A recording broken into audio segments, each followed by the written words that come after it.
Hello friends, welcome to my videos. So today in this video I'm going to show you how you can download all attachments across all items in a SharePoint list using Microsoft Flow.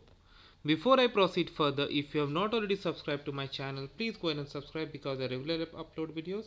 And if you have any concern, any question, anything that comes in your mind, feel absolutely free to ask. Alright guys, so let's proceed.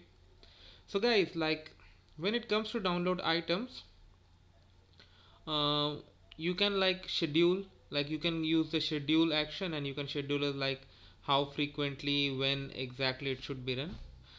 So I will not go for the initiation, I'm in trigger, that is totally up to you, but I will proceed further how you can get it. So the first step is to get items, put your site address and list from where you're gonna pick the items. Now for each item you have, you're gonna get the attachments. So again, put the site address, list name, and this ID is corresponding to the ID that you get from get items.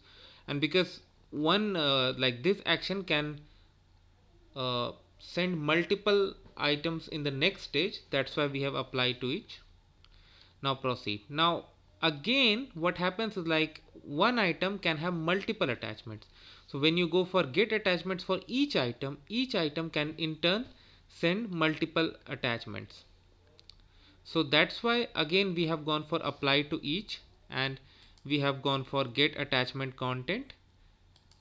So this is ID of the item that I have kept the same because in any case we are still processing the same ID. But this ID is corresponding to file identifier and then that is coming from get attachments. And now in OneDrive for Business, I have selected a folder path. You can have custom paths, like you can create list name, folder, anything you want. And there you are going to point using this folder icon. Select this display name that is coming from get attachments. And then this file content is coming from get attachment content. And once it is done, you can even notify the people using that email action or anything that you really think is required. And in this way, this is exactly how it's gonna work. So like in organizations, I have seen sometimes you may need this for recurring task, or sometimes this could be just one-time activity.